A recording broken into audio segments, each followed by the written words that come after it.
ရားဆိုတဲ့ပုဂ္ဂိုလ်ဟာဘုရားဖြစ်မဲ့ပုဂ္ဂိုလ်ဟာဘယ်လိုရုပ်လက္ခဏာမျိုးရှိတယ်ဆိုတာကိုလေဗေဒကျမ်းတွေကအတိအကျဆိုထားတယ်အဲ့ဒါတွေကလည်းကြွတင်ပြီးတော့ပေါ်ပေါက်နေတာဥပမာမဲ့လူတွေရဲ့တဏ္ဍာမှာအမှတ်အသား32မျိုးမဟာပုရိသလက္ခဏာ32မျိုးအဲ့ဒီ32မျိုးလုံးပါတဲ့ပုဂ္ဂိုလ်ဟာဗုဒ္ဓဆိုတာကိုဗေဒကျမ်းတွေက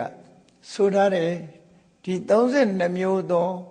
အမှတ်သားလက္ခဏာရှိလာပြီဆိုရင်ဒီပုဂ္ဂိုလ်ဟာဒွေယေဝဂတိယောတဲ့သူ့ရဲ့ဏိဂုံးဟာနှစ်ခုပဲရှိတယ်သူ့ရဲ့ဖြစ်ပေါ်လာမဲ့အနာဂတ်ဟာနှစ်ခုတည်းပဲရှိတယ်နှစ်ခုဆိုတာဘာလဲလို့ဆိုရင်လူဘဝမှာနေရင်စကြဝဠာမင်းဖြစ်မယ်အကယ်၍တောထွက်ပြီးလူလောကကိုဆုံးခွာသွားမယ်ဆိုရင်တော့ဘုရားဖြစ်မယ်ဒီနှစ်လမ်းပဲရှိတယ်ဆိုတဲ့ဟာဗေဒကျမ်းတွေကပြောတာဒါဗေဒကျမ်းတွေကပြောတာအဲ့ဒီဗေဒကျမ်းတွေကပြောထားသည့်အတွက်ကြောင့်ဗြဟ္မဏတွေရဲ့အတိုင်းဝိုင်းမှာလည်းပဲဗုဒ္ဓဆိုတာကိုသူတို့ကဒီလိုရည်ချင်းနေရှိမှဗုဒ္ဓဆိုတာကိုသူတို့သိထားပြီးသားဖြစ်တယ်ဒါကြောင့်မို့မြတ်စွာဘုရားပွင့်လာပြီးမပွင့်ခင်မှာငါဗုဒ္ဓနဲ့ဆိုပြီးတော့ဗုဒ္ဓအမိခံပုဂ္ဂိုလ်တွေဟာ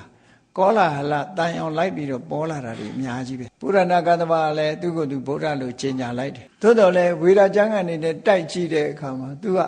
ကိုက်ညီမှုမရှိဘူးကိုက်ညီမှုမရှိဘူးသူ့ဘာသူပဲဗုဒ္ဓလို့နာမည်တတ်တယ်သို့တော်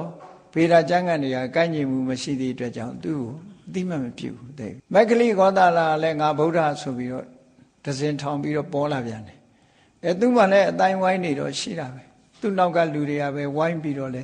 ပြောကြတာပေါ့သင်္ဆေယဗေလထဗုဒ္ဓအဇိတကေသကမလပကုဒကိစ္ဆယနာနိဂန္ဓနာတဗုဒ္ဓလို့ဒီ6ဦးဟာနောက်လိုက်နောက်ပါတွေအလွန်များတယ်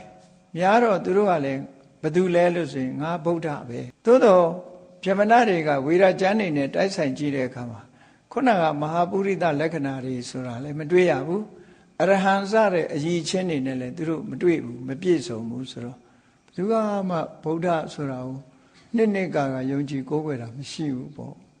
သူယုံကြည်တဲ့ပုဂ္ဂိုလ်အချို့လောက်ကသာသူ့နောက်ကလိုက်ကြတယ်ပေါ့အဲ့တော့ဒီကောလာဟလနောက်မှာနောက်ဆုံးပေါ်လာတဲ့ပုဂ္ဂိုလ်ကဘယ်သူလဲလို့ဆိုရင်ဂေါတမဗုဒ္ဓပဲဂေါတမဗုဒ္ဓကြတော့ဗြဟ္မဏတွေကငကောလက်မခံမှုသူတို့လဲကြည်လီမြတ်စွာဘုရားစီမှာဒီထိတ်တန်းဗြဟ္မဏကြီးတွေပတ္တနိတိကောသလမင်းကြီးကမျိုးစားအဖြစ်ပေးထားတဲ့ပညာတတ်တဲ့နေရာမှာထိတ်တန်းမျိုးရိုးလဲအလွန်မြင့်မြတ်တဲ့ပောက္ခရတာတိတို့နောက်တစ်ခါမိထီလာမျိုးကဒီဗြဟ္မာယုပုံနာကြီးတို့ဒီလိုအဲ့ဒီလိုဝေဒကျမ်းတက်ဆရာကြီးတွေကမြတ်စွာဘုရားစီလွတ်တယ်နောက်ပြီးတော့ပါရယဏတုံးမှာပါတယ်ဘာဝရီဆိုတဲ့ပုံနာကြီးကလည်းပဲဗုဒ္ဓဆိုတာနာမည်ကြီးတာဟုတ်မဟုတ်မင်းတို့စုံစမ်းကြဆိုပြီးတော့လွတ်တာအဲ့ဒီခေတ်ကဂေါတမဗုဒ္ဓစီမှာစုံစမ်းနေထောက်လန်းရေးတွေအများကြီးလွတ်တဲ့ထဲမှာပထမဆုံးလွတ်လိုက်တာတော့ဘာဝရီပုံနာကြီးကအရင်လွတ်လိုက်တာသူကဘယ်ရောက်နေတော့ဆိုဘာဝရီပုံနာကဟိုးအိန္ဒိယအလယ်ပိုင်းမှာရောက်နေတယ်ဝိရကျမ်းကနေသင်ယူခြင်းပို့ချခြင်းကမ္မထမ်းကျင့်ခြင်းဆိုတဲ့ယောဂအကျင့်တွေသမထကျင့်စဉ်တွေကျင့်ပြီးတော့သူအဲ့ဒီသွားနေတော့ဖះပွင့်ပြီလို့လဲသတင်းချရောသူတို့ရဲ့တွေသွားစုံစမ်းကြစမ်းသူမသွားခင်စုံစမ်းခိုင်းတယ်ဆရာကြီးတွေဆိုတော့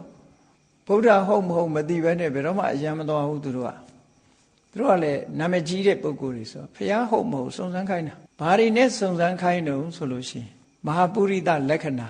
ဝေဒကျမ်းတွေမှာပါတဲ့အမှတ်လက္ခဏာတွေရှိမရှိပါမပါ32မျိုးလုံးရှိမရှိကိုသွားကြည့်ခိုင်းတာအဓိကအဲ့ဒါဘာဝရီပုံနာကြီးကဆိုလို့ရှိရင်ဘယ်လောက်ထိအောင်သူ့တပည့်တွေကိုမှားလိုက်တော့ဆိုရင်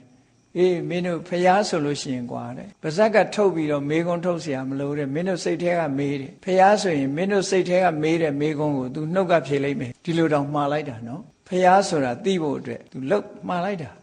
အဲ့လိုမှားလိုက်တဲ့အတိုင်းပဲသွားပြီးတော့စုံစမ်းထောက်လန်းကြတာရသော်ဘုရားမှာ32ပါးသောယောက်ျားမြတ်လက္ခဏာတွေတွေ့ရတယ်တွေ့ရုံနဲ့မကဘူးခုနက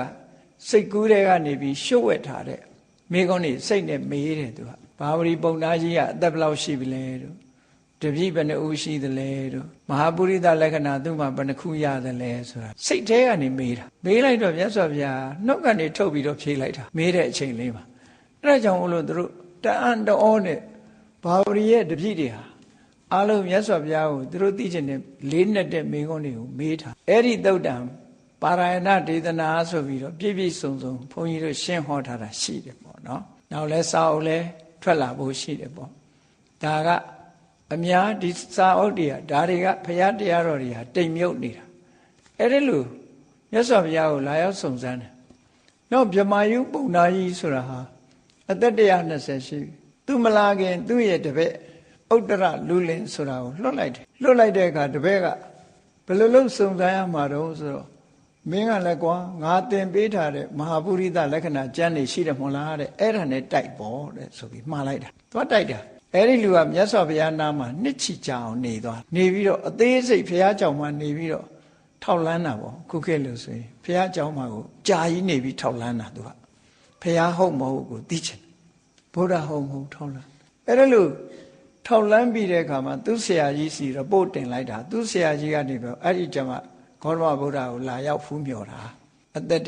120အဖိုးကြီးဖြစ်နေပြီသို့တော့အမတန်မှဂုဏ်ဝါကြီးမားတဲ့အားလုံးကလေးစားရတဲ့ဆရာကြီးဆိုမြတ်စွာဘုရားစီသူလာတွေ့တဲ့နေ့ကမြတ်စွာဘုရားကပရိသတ်အလယ်မှာတရားဟောနေတဲ့အချိန်ဗြဟ္မာယုပုံနာကြီးလည်းဝင်လာရောပရိသတ်ကလှုပ်နေဖြစ်အဲ့လောက်ထိအောင်ဂုဏ်သတင်းကြီးတယ်အဲ့လောက်ထိအောင်အရှိန်ဝါရှိတယ်အဲ့ဒါလို့လာတဲ့အခါမှာသူကပိဋကကိုပြောတာငြိမ်ငြိမ်နေကြပါငြိမ်ငြိမ်နေကြပါဟောဒီကဖျားသွားတဲ့အလဲလန်းလေးဆိုတာရှိတယ်ခုခေတ်တရားပွဲတွေမှာလို့ဓမ္မအဓိကဆရာတော်တွေကြွဖို့ဆိုပြီးတော့လမ်းလေးခြံထားတာရှိအဲ့ဒီလမ်းကနေပြီးတော့သူဖျားနေထီအောင်ရောက်